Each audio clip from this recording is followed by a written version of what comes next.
Hello, my name is Jessica and I am a 37-year-old woman who has been happily married to my husband David for the past 10 years. My relationship with David has always been one of pure love and trust. This also bled into our families' lives as we were both loved dearly by each other's families. His parents always treated me like I was their child, and my parents did the same for David. The only person I could never win over was David's sister, Sarah. My relationship with my sister-in-law, Sarah, had always been complicated.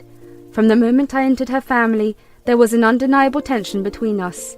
She was the polar opposite of me in many ways, outgoing, impulsive, and always seeking attention. I, on the other hand, was reserved, cautious, and preferred a quieter existence. Our personalities clashed, and it seemed like we were destined to be at odds with each other. Every time that we had a family event, Sarah and I would get into a heated argument about something. One year it got so bad that I stopped going to family events when I knew she would be there. My husband, David, was always by my side, and I'm so grateful for that. Whenever Sarah got too out of hand, David would come to my rescue and put Sarah in her place. This only made Sarah hate me more, yet I tried to be good to her whenever we met. I avoided arguments with her to the best of my ability, and over the past years our relationship got slightly better. Recently, my husband David had been offered the opportunity to work abroad for a couple of months. Coincidentally, my sister-in-law was in a tough spot financially. David asked me if I would be okay with his sister staying with me while he was away. Babe, I've been thinking about what you said about Sarah staying with us while you're abroad. I get that she's going through a tough time, but I have some concerns. I know it may seem like a difficult decision, but hear me out. It could be a chance for us to rebuild our relationship with Sarah. Plus it would give her a place to stay without worrying about finances. I get your point, but you know how strained things have been between us. Are you sure it's a good idea to have her living under the same roof? Well, I believe this could be an opportunity for us to reconcile. We could set boundaries and communicate openly. It's not going to be easy, but it could help us move forward. I want to trust your judgment, but I'm scared about potential fights. We've worked so hard to build our own lives together. I know, and I am just as worried as you are. But I believe that we're strong enough to face any challenges that are thrown our way. We can set some ground rules and maintain open communication with Sarah. I'm sure it will help.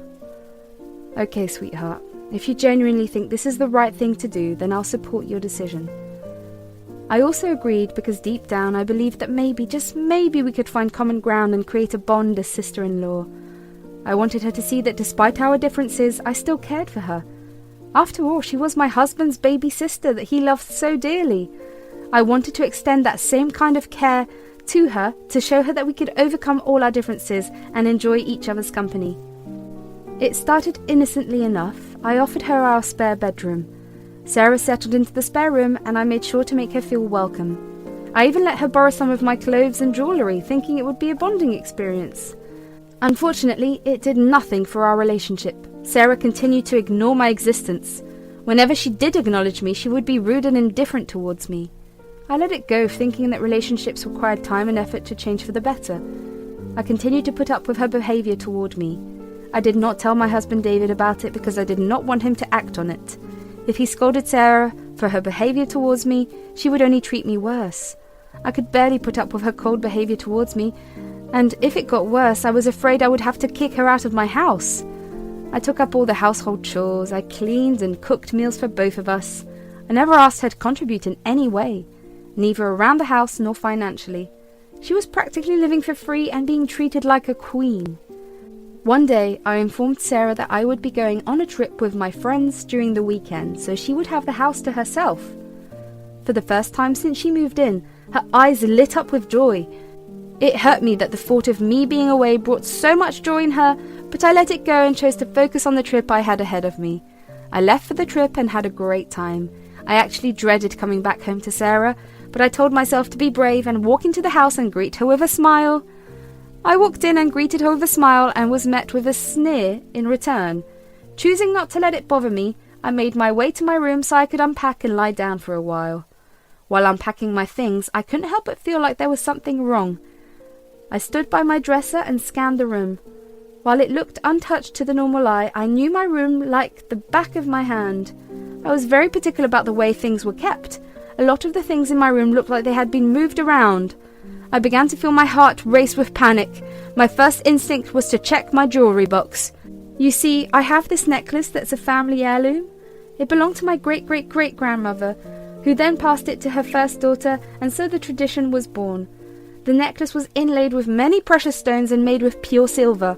In my family, when you got the necklace, not only was it a sign of adulthood and acceptance, but also a sign of trust and love. Added to those values, it was also given to me by my mother when she knew her time on earth was over. I remember my mother handing me the necklace and telling me how much she loved me, how proud she was of me while I sat beside her hospital bed and cried. I kept the necklace in my drawer because it hurt too much to see it. The sight of the necklace reminded me of my mother in her last moments, and it always made me cry. I opened the jewellery box, tears already blurring my vision, as the memories flooded my mind along with fear. I was greeted with an empty box. My heart dropped to my stomach. I couldn't hear or see anything for a good minute. The only thing I could hear was the sound of my ears ringing. My mind was a mess. I called David in a daze. He picked up the phone on the last ring and answered with a groggy hello. In my daze, I forgot about the time difference. It must have been the way I said hello back to my husband that made him realize that something was incredibly wrong. David, I can't believe it. The necklace, it's gone. It's not in the box. What? What happened? Are you okay? No, I don't know what to do. The necklace, the one my mother gave me, it's missing. I can't even think straight right now. Take a deep breath, Jess. I'm so sorry this happened. Just remember, it's just a material possession. What matters most is the love and memories you shared with your mother. I know, but it held so much value for me. It was a symbol of trust and love passed down through many generations. And now it's gone. I can't help but feel like I've lost a piece of my mother. I understand, sweetheart. Losing something so meaningful is incredibly difficult. But remember, the love and bond you shared with your mother will always be with you. Thanks, baby. I just feel so lost right now. I don't know where to begin looking or how to come to terms with this. We'll figure it out. Let's start by contacting the authorities and reporting the theft. And remember, I'm here for you every step of the way. We'll support each other through this. I'm so grateful for you, babe. Knowing that you're by my side gives me strength. I'll call you again when I have some more news. Having been consoled a little, the panic I was feeling turned into rage. I began to tear through my room looking for that necklace. When I didn't find it, I began to turn over the entire house for it. I asked Sarah if she had seen it, and she scoffed at me. She said she didn't even know I had jewellery. I asked her if she had anyone over or if she noticed anything missing from my room, but she gave me a shrug and said no before walking back into her room. Since Sarah had denied seeing it, I assumed we got robbed. I quickly lodged a complaint with the police. They promised to do everything within their capacity to help me find it. They advised me to install cameras in and around the house. I got it done immediately. I set up cameras on our front door and in my room. The next few days, I was inconsolable. David tried his best to make me feel better. He even had a bouquet and chocolates delivered to me to cheer me up. Sarah, on the other hand, couldn't have cared less. Whenever I was slow to complete some of the household chores, she would complain and make a big deal about it. Eventually, her attitude towards me got too much, so I left the house and stayed with one of my friends for a couple of days. David must have spoken to Sarah because she texted me an apology, so I decided to go back home. Sarah was not there when I got back home, which I was grateful for. I went into my room and was once again greeted with that same feeling of dread. Once again, my room had been tampered with. I went back into my jewellery box and found even more jewellery missing. This time it was the promised ring David had given me when we were in college, the earrings my dad gifted me on my 21st birthday, and the bracelet my best friend gifted me. This time, instead of feeling scared, I felt angry. In my gut, I absolutely believed that my sister-in-law, Sarah, had everything to do with my stolen jewellery. I gave her the benefit of the doubt last time, but this time it was inexcusable. I was consumed by anger and a burning desire for justice. Sarah had not only stolen my precious jewellery, but she had also violated my trust. I couldn't let her get away with it. It was time for me to take matters into my own hands and teach her a lesson she would never forget. First, I needed evidence. I carefully reviewed the footage from the security cameras I had installed in the house. After hours of watching the recordings, I finally found what I was looking for. The cameras captured Sarah sneaking into my room and rummaging through my jewellery box. The footage was crystal clear, leaving no room for doubt. I saved the evidence, ensuring I had copies backed up in multiple secure locations. Armed with the evidence, I devised a plan that would not only expose Sarah's true nature, but also make her pay for her actions. I decided to confront her directly, to make her face the consequences of her betrayal. I wanted her to know that I was onto her and that she couldn't fool me any longer. Before I did anything I planned, I called David. I didn't think it would be fair to blindside him with my plan. Plus, I believed that he had a right to know what his sister was up to and how she had finally crossed the last line with me. David, there's something I need to tell you. I have evidence and proof of what Sarah has done. What do you mean? What did you find? I reviewed the security camera footage and it's clear as day. Sarah went into our room and stole the necklace, David. She betrayed us. Are you sure? I can't believe she would do something like that. I have the evidence. I didn't want to act without telling you first. I need to confront her and make her face the consequences of her actions. She can't get away with this. I understand. It's heartbreaking, but we can't let her continue deceiving us. I'm with you on this. Thanks. Your support means everything to me. Absolutely. We'll handle this situation with strength and integrity. Gather all the evidence you have and we'll figure out the best way to approach her. Feeling empowered by David's support, I decided it was time to put my plan into action. I texted Sarah and asked her to meet me in a neutral location, a nearby cafe. I wanted a public place where she wouldn't feel comfortable causing a scene. When she arrived, I could see the surprise and unease in her eyes. She knew something was up, but she had no idea what was about to unfold. As we sat down, I maintained my composure, refusing to show any signs of weakness or vulnerability. I looked Sarah straight in the eye and calmly confronted her with the evidence. I told her I had video footage of her stealing my jewellery from my room. The shock on her face was priceless, yet she composed herself and took a defensive stance. Sarah, I have undeniable proof of what you did. I saw you on the security camera taking my jewellery. Please just admit it. Jessica, you must be mistaken. I would never do such a thing. You're being careless and accusing me falsely. I have video evidence. It clearly shows you taking the necklace from the drawer. I trusted you. This is how you repay me? I can't believe you're accusing me. Maybe you misplaced it or forgot where you put it? Don't blame me for your own carelessness. If you can't admit the truth, then I will be forced to take further action. Believe what you want, but don't expect me to take responsibility for something I didn't do. You're making a big mistake here. But I wasn't done yet. I knew that true revenge required more than just exposing her deeds.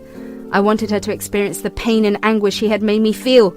I decided to take legal action against her, pressing charges for theft and filing a police report with the evidence I had gathered. I contacted a trusted lawyer and provided him with the evidence, explaining the full extent of Sarah's actions and the emotional toll it had taken on me. With the evidence in hand, my lawyer helped me file a police report, detailing the theft of my precious jewellery and presenting the video footage as proof of Sarah's involvement. The police took the matter seriously and initiated an investigation into the case. In the meantime, my lawyer and I prepared for the legal proceedings. We compiled a comprehensive case against Sarah, including witness testimonies from friends and family who were aware of our strained relationship and her past rude behaviour towards me. These testimonies further supported the notion that Sarah had the motive to steal from me and had a history of ill will towards me. During the legal process, we presented our case in court with the evidence, including the clear video footage of Sarah stealing from my jewellery box. The prosecution argued that she unknowingly stole and tried to shift blame onto me. Sarah, with her lawyer, tried to minimise her involvement and portray herself as a victim. However, the undeniable video evidence contradicted her claims, and my lawyer effectively challenged her narrative, highlighting the ongoing mistreatment I endured. Eventually, Sarah broke down and admitted to selling the jewellery for money. I couldn't hold back my tears. It felt like a part of me was lost. I wanted revenge, but I chose to let the court decide instead. Sarah was found guilty of theft by the court. The judge emphasized the seriousness of her actions and the betrayal of trust. As part of her sentence, Sarah had to do community service and repay me double the value of the stolen jewellery. It was a reminder that her behaviour had consequences. Though the amount was significant, it didn't fully console me. I left the courtroom hoping that Sarah had learned something from this experience. However, She instead took to social media and began to write long posts about how I ruined her life.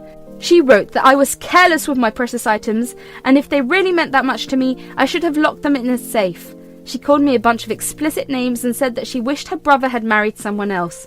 She made fun of me for breaking down over the jewellery and told me to get over the emotions that were attached to my things.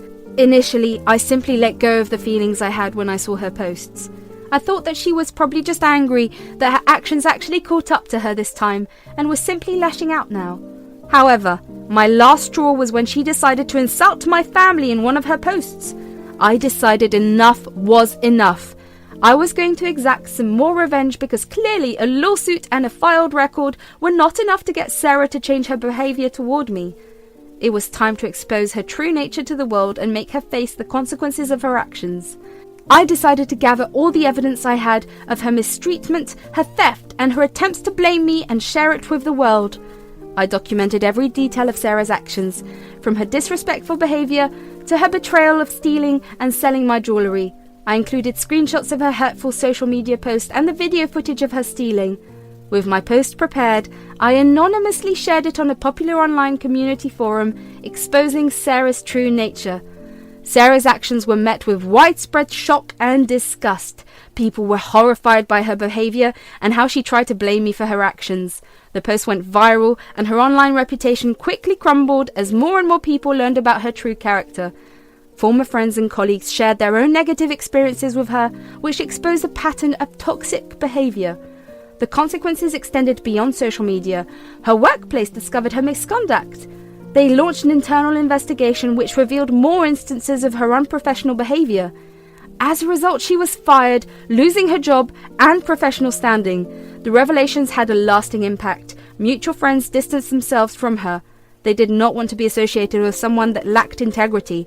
Sarah found herself isolated and without support. My husband, David, managed to get off from work and came back home to be with me. Sarah, I can't believe you would betray our trust like this. You've crossed a line that I never thought you would. Pack your things and leave. I don't want to see you again. David, please, I didn't mean for things to turn out this way. I'm sorry, I really am. Sorry isn't enough. Your actions have consequences, and now you have to face them. I hope you find a way to change and grow from this, but for now it's time for you to go. Please, David, give me another chance. No, Sarah, this is where we part ways. Take care of yourself.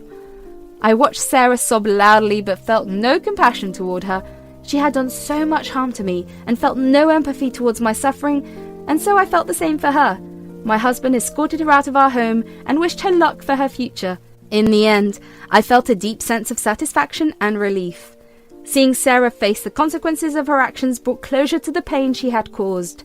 My husband, David, stood by me throughout the whole matter, supporting me every step of the way. His unwavering love and understanding gave me strength. With Sarah's betrayal behind us, we could finally move forward, leaving the past where it belonged.